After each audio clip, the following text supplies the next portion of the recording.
ನಾನೊಂದು ಸ್ವಲ್ಪ ಮ್ಯಾಚಿಗೆ ಹೋಗೇ ಬರ್ತೀನಿ ಇವತ್ತು. ಟಿಕೆಟ್ ಮಾತ್ರ ಸಿಗಾಕ್ತಾ ಇರಲಿಲ್ಲ. ನೋಡ್ತೀರಿ ಜೀವ ತೊಗೊಂಡ್ಬಿಡ್ತಾರೆ ಫ್ಯಾನ್ಸಿಂದ RCB ಮ್ಯಾನೇಜ್ಮೆಂಟ್. ಯಾಕಂತಂದರೆ 23,000 ರೂಪಾಯಿ ಇದೆ ಬೇಸಿಕ್ ಪ್ರೈಸೇ.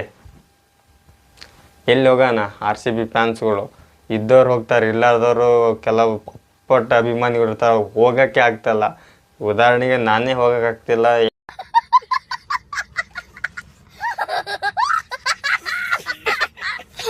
ಒಂದ್ಸಲ ಈಗ ಕೆಲವೊಂದು ಇನ್ಸ್ಟಾಗ್ರಾಮಲ್ಲಿ ಲಿಂಕ್ ಕಳಿಸ್ತಾ ಇರ್ತಾರೆ, ಈ DM ಮಾಡಿ ಅಂತ. ಅದೆಲ್ಲ ದಯವಿಟ್ಟು ಯಾರು ಆ ಥರ ಇನ್ಸ್ಟಾಗ್ರಾಮಲ್ಲಿ ಪೇಜ್ ಮಾಡಿ ಪಿನ್ ಮಾಡಿಬಿಟ್ಟು ಈ ಥರ ಟಿಕೆಟ್ ಅವೈಲೇಬಲ್ ಇದೆ, 1000 ರೂಪಾಯಿ ಇದೆ, 900 ರೂಪಾಯಿ ಇದೆ ಅಂತದಲ್ಲ.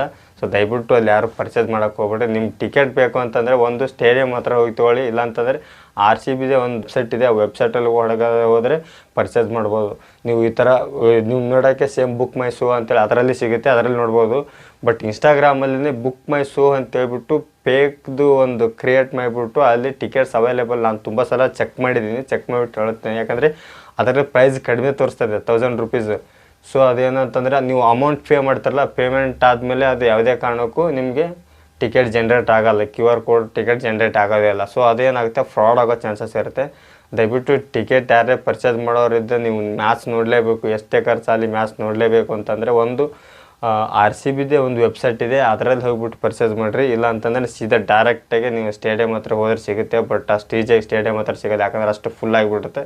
ಇನ್ ಕೇಸ್ ಯಾರು ನಿಮ್ಗೆ ಗೊತ್ತಿರೋ ಫ್ರೆಂಡ್ಸು ಇವ್ರು ಅಲ್ಲಿ ಹೋದಾಗ ತೊಗೊಂಬಂದಿರ್ತಾರಲ್ಲ, ಅವ್ರಿಗೆ ಕಾಂಟ್ಯಾಕ್ಟ್ ಮಾಡಿ ತೊಗೊಂಡೋಗಿ. ಯಾಕಂತಂದರೆ ನೀವು ಈ ಇನ್ಸ್ಟಾಗ್ರಾಮಲ್ಲಿ ನೋಡ್ಬೋದು, ತುಂಬ ವೆಬ್ಸೈಟ್ಗಳು, ತುಂಬ ಲಿಂಕ್ಗಳು ಬರ್ತವೆ, ಟಿಕೆಟ್ಸ್ ಅವೈಲೇಬಲ್ DM ಮಾಡಿ ಅಂತೇಳ್ಬಿಟ್ಟು ಫೇಕ್ ಆಗ್ತಾ ಇರ್ತಾರೆ. ದಯವಿಟ್ಟು ಅದೆಲ್ಲ ಮಾಡೋಕ್ಕೋಗ್ಬೇಡಿ. ಯಾಕಂದ್ರೆ ನೀವು ಪೇಮೆಂಟ್ ಮಾಡಿದ ತಕ್ಷಣ ನೀವು ಪೇಮೆಂಟ್ ಯಾರಿಗೆ ಮಾಡಿದ್ರೆ ಎಲ್ಲಿ ಹೋಯ್ತು, ಯಾರಿಗೆ ಕಾಂಟ್ಯಾಕ್ಟ್ ಮಾಡ್ಬೇಕು ಅನ್ನೋದೇ ಗೊತ್ತಾಗಲ್ಲ. ಸೊ ದಯವಿಟ್ಟು ಅದು ನೋಡ್ಕೊಂಬಿಟ್ಟು ಟಿಕೆಟ್ ಪರ್ಚೇಸ್ ಮಾಡಿ. ಸೊ ಬರ್ತೀನಿ ಮುಂದಿನ ವೀಡಿಯೋದಾಗ ನಮ್ಮ RCB ಅವರು ಗೆದ್ದಾರೋ ಹೆಂಗೆ ಮಾಡ್ತಾರೋ ನೋಡ್ಕೊಂಬರೋನು. ಸೊ ಇದು ಆಗ್ತಾ ಇದ್ದಂಗೆ ಡೆಲ್ಲಿದಿದೆ ಟಾರ್ಗೆಟು, ರಿವೆಂಜ್ ವೀಕ್ ಅಂತೇನು ಇದೆಯಲ್ಲ, ಇದೇ ವಾರಲ್ಲೇ ನಡೀತಿದೆ, 2ನೇ ಬಿಟ್ಟು 3. ಅದು ಆಗ್ತಾ ಇದ್ದಂಗೆ ಮೇ 3 ಇವತ್ತಲ್ಲ ನಮ್ಮ ಬದ್ದವಾರಿ ಬರ್ತಾರೆ ಅವರು. ಯಾಕಂದ್ರೆ ಅವರು ಫಸ್ಟ್ ಮ್ಯಾಚ್ ಚೆನ್ನೈದಲ್ಲಿ ಸೋತಿದ್ದಾರೆ.